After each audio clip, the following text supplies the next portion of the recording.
Yo guys, so welcome back to the channel. Going off the cuff today, didn't really plan on recording this, but yesterday Vitus released their brand new and newly improved Sommet and Escarpe bikes. So I'm gonna jump in, gonna take a look at them, look at what's improved and what you guys can look forward to.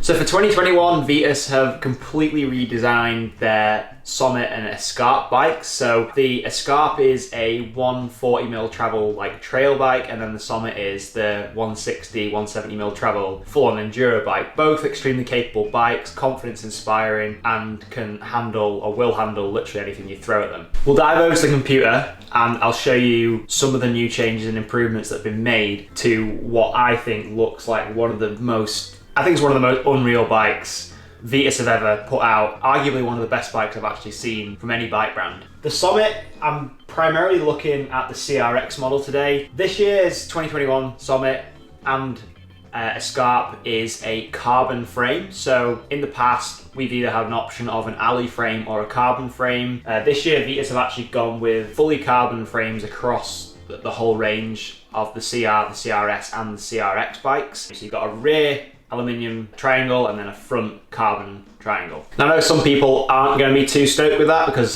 it's personal preference really, but some people do prefer that aluminium feel over a carbon bike. I think it's cool to get back on a carbon bike again. I've been riding the aluminium Sommet this year, same with Amanda as well. I think it's a little bit of a different feel on the bike. The bike is usually a little bit stiffer, like the way the bike feels, carbon versus aluminium, but yet the rear end is aluminium, so it's not going to be as stiff. Like we've had bikes in the past, say like Santa Cruz. I remember when I used to have the Nomad. That was a fully carbon bike, fully carbon wheels, cranks, bars, everything. And in my opinion, it was too stiff. Stiffness is great. Like I think carbon wheels are a goer, but when you've got a carbon rear end and carbon cranks and carbon frame, the bike just becomes such a stiff machine that it can be quite pingy when you're going down the trail. I think it'd be quite hard to feel and like gauge your feedback from the bike. There's almost like too much feedback coming through. So when you've got aluminium, it's a little bit more pliable. Obviously flex is a little bit more, you know, it's not a bad thing. I think it's going to be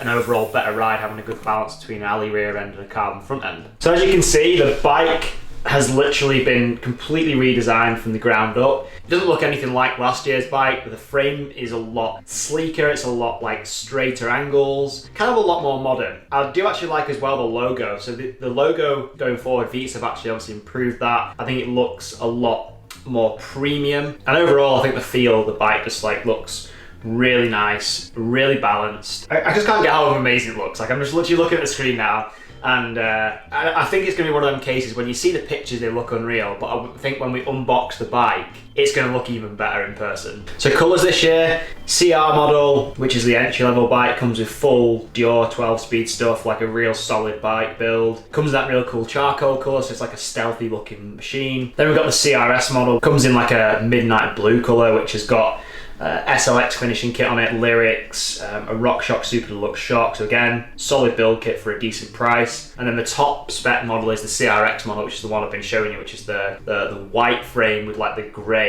graphics and gold forks and suspension. All three models come in 27 or 29, so if you're still part of the 27 brigade, you can still run those slightly small wheels, or if you want to run those 29-inch wagon wheels like everyone is running nowadays, you can jump on that as well. I'll be running with the 29er, I think. Let's just take a look at the pricing for a second. Like, you have to question yourself, like, how the hell did Vitus bring out bikes this good, quality of bike and like value for money? CR bike, £2,400.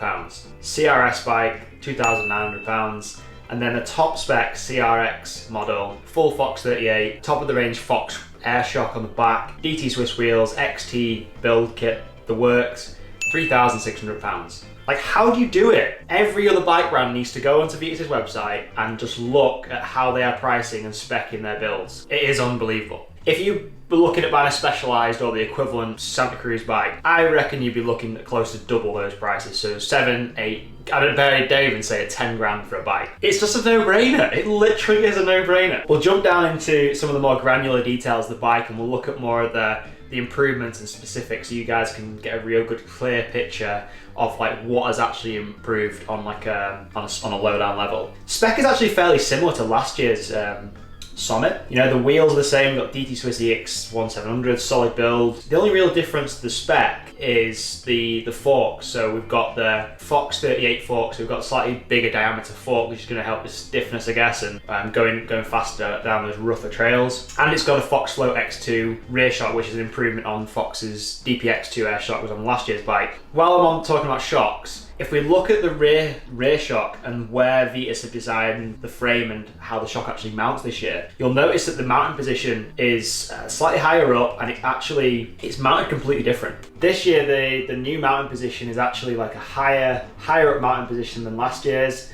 which has allowed them to put this adjustable flip chip in, so you can play around and fine tune your geometry of your bike, so you can slacken or steepen the head angle by 0.5 degree, and then you can raise and lower the bottom bracket by 6 mil. So you've got this real solid base bike on either the Sommet or the Escarpe, and then you can fine tune it to your personal preference. So another cool thing is something to do with the seats and the seat tube insertion length. So on last year's bike and the 2019 bike, I had a real big challenge with running a longer seat post. Because of my stupidly long legs, I have to run a like 170 or even 200mm drop post to feel comfortable on the bike. And the issue last year was the fact that I had a 170mm dropper seat post, but then I couldn't put it far enough into the frame to be low enough on the descents. And then the reverse as well. So basically, I had to keep adjusting keep moving the seat post and the frame because I couldn't get it down far enough in the frame. So this year it's longer, and it's longer as well, so we can run 200mm dropper seat post if we want. As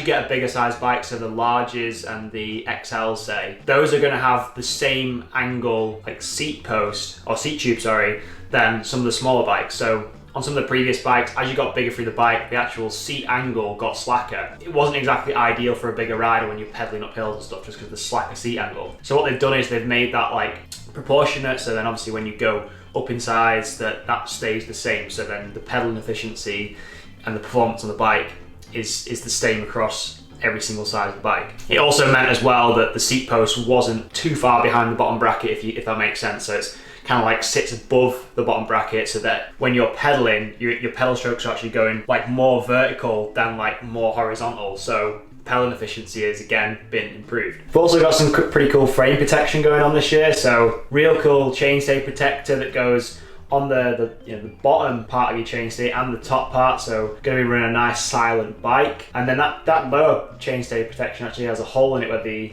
gear cable comes out, so just keeps things out the way completely. And then we've also got a nice underside rubber frame protector as well. So if you remember on the previous bikes, the cables actually ran under the underside of the down tube, which I was never a big fan of, mainly because of potential things flying up and hitting it and damaging the cables and breaking hoses and stuff. So it's real cool, real fresh as well, the fact that your hoses are going to come out your cockpit and they're going to go straight into your frame, just completely out the way, away from damage, away from sight. If we take a look at geometry now, so I've pulled up the geometry from last year's bike and the new Sommet just to compare a few things, because there are quite a couple of changes that may affect the size of bike you buy. For instance, like I've been riding the XL Sommet this past year gone, and when I get the new CRX bike, which should be in the next couple of days, I will be looking to drop down a size from an XL to a large, and I'll show you why in just a second. So we've got the large Sommet from last year and then the large Sommet from this year. If we take a look at a few measurements, effective reach stays pretty much the same, so 470mm on last year's large bike. This year's large bike is 471mm, so there's no real change there in how the bike would feel like sat and holding handlebars kind of feel. There's a couple of differences though in the head angle. So last year's head angle was 65.5 degrees. This new bike, we've gone a little bit more aggressive and slackened it by 1.5 degrees, so we're now sat at a 64-degree head angle, which is fairly slack. So it's going to give the bike a lot more of an aggressive feel when you're pointing the thing downhill. But having said that, like we said before about the proportional steeper seat angle, that's going to help you going up hills as well. So don't worry that the bike's going to be too slack and it's not going to be able to climb up hills, because I think it's going to be able to climb up hills like absolutely fine. If we look at the wheelbase, Another big change. Last year's Sommet, 1251mm wheelbase. The new wheelbase is 1209, so there's like a drop there of, there's like 45mm shorter in the overall wheelbase, which is a fair bit for a bike. Even though the reach hasn't changed, the actual length of the bike is a little bit shorter. It's got shorter chainstays as well, so it's got 10mm shorter chainstays, which is going to help the bike maneuver and like handle in the tighter, techie, steep stuff, I guess. I've been riding the XL Sommet for a while now, and that bike, although you know it's a great bike, it's very long. When you're pointing downhill and you're riding fast tracks like the last couple of EWS rounds we've been at, it's a fantastic bike. But when things get a little bit tighter and more technical, and you're going to have to maneuver the bike around at like slower speeds, the bigger bike, the XL bike, the longer bike, you can definitely feel there's a difference in how much effort and how much preparation you have to put in to move the bike around. So I'm hoping that the shorter wheelbase and the shorter chainstay on the new Sommet and the new Escarpe